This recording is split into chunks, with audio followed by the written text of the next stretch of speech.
তামোলৰ যিটো কলা সাম্ৰাজ্য, কলা ব্যৱসায় আৰু ইয়াৰ আমি চুপাৰী, ইয়াৰ ম্যানমাৰৰ লগত যিটো সম্পৰ্ক, ইয়াত যিসকল বেদখলকাৰীসকলে ইয়াৰ গোটেই বাণিজ্যিক প্ৰক্ৰিয়াটোক এটা কলা বজাৰলৈ ৰূপান্তৰ কৰিছে আৰু ইয়াৰ দিনে নিশাই এই বজাৰ ৰমৰমীয়া কলা বজাৰটো চলি আছে। আৰু তামোলবাৰীৰ যিটো 200 বিঘা কথা ইতিমধ্যে ৰাইজে অৱগত হৈছে, সীমান্তৱৰ্তী অঞ্চলৰ ৰেংমা সংৰক্ষিত বনাঞ্চল নামমাত্ৰ ভূচিত্ৰাৱলীৰ মানচিত্ৰতে দেখিবলৈ পোৱা যায়। আপোনালোকে যদি ভিতৰত যায়, বনাঞ্চল বুলি এটাও নাই। আগত যোৱা 10-15টা বছৰ আগত যিটো সংৰক্ষিত বনাঞ্চল আছে, অটব্য অৰণ্য আছিলে। ইয়াৰ বন বিষয়াসকলৰ মিতিৰালি কৰি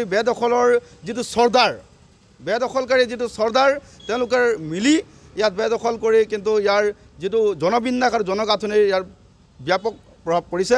আৰু আহিবলগীয়া দিনবিলাকত যদি এনেদৰে থাকে, ইয়াৰ ভাষা সংস্কৃতি, ইয়াৰ ৰাজনৈতিক অধিকাৰ সকলো দিশতে যাতে প্ৰত্যাহ্বানৰ সৃষ্টি হ'ব, তাৰ কাৰণে আমাৰ সচেতন মহলে ইয়াৰ তীব্ৰ প্ৰতিক্ৰিয়াৰ সৃষ্টি কৰিছে। আৰু এই উচ্ছেদ প্ৰক্ৰিয়াটো যাতে বেদখলকাৰীৰ যাতে এটাও বাছি নাযায়, তাৰ কাৰণে যাতে প্ৰশাসনে তীক্ষ্ণ দৃষ্টি ৰাখে। আৰু ইয়াৰ অতীজৰে পৰা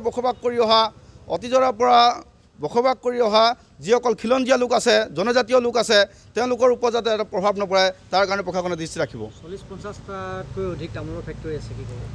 হয়, গোটেই তামোলৰ ব্যৱসায়টো এটা কলা সাম্ৰাজ্যত পৰিণত হৈছে। ইয়াত ম্যানমাৰৰ লগতে কলা চুপাৰী যিটো ব্যৱসায়, ইয়াত আমি দেখিবলৈ পাইছোঁ যে গোটেই নামমাত্ৰ, মই আগতে উল্লেখ কৰিছোঁ যে নামমাত্ৰহে সংৰক্ষিত বনাঞ্চল।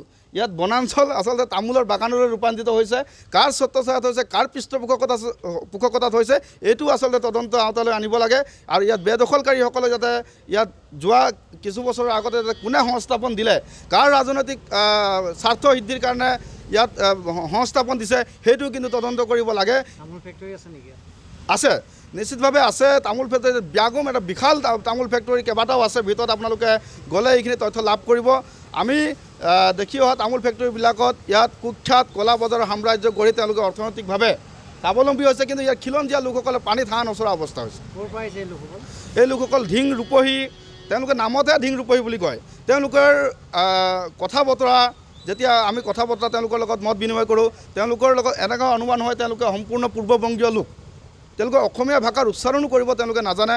অসমীয়া ভাষাৰ প্ৰতি তেওঁলোকৰ কোনো জ্ঞান নাই, অসমৰ সাধাৰণ জ্ঞান তেওঁলোকৰ নাই। সেইকাৰণে আমি অনুমান কৰোঁ তেওঁলোক সম্পূৰ্ণ পূৰ্ববংগীয় লোক। তেওঁলোকৰ গোটেই তথ্য যিবিলাক নথি পত্ৰ সম্পূৰ্ণ ভুৱা। ইতিমধ্যে যিহেতু আমি ইয়াতে বসবাস কৰা লোক হয়, আমি সৰুৰ পৰা দেখিছোঁ তেওঁলোকৰ ৰেংমা সংৰক্ষিত বনাঞ্চল তেওঁলোকে মানুহেই নাছিলে।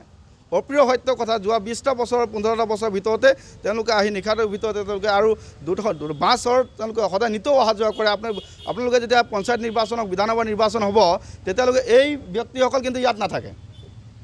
ইয়াত তেওঁলোকে ভোট দিবলৈ ধিং ৰূপহী অন্যান্য যায়, কিন্তু ইয়াত তেওঁলোকৰ ভোটাধিকাৰ নাই। অতি লক্ষণীয়ভাৱে ইয়াত কাৰ ছত্ৰছায়াত যাতে বসবাস কৰি আছে, কাৰ ৰাজনৈতিক স্বাৰ্থ সিদ্ধিৰ কাৰণে কোনে ইয়াত সংস্থাপন দিছে, এইটো কিন্তু তদন্ত কৰিব লাগে।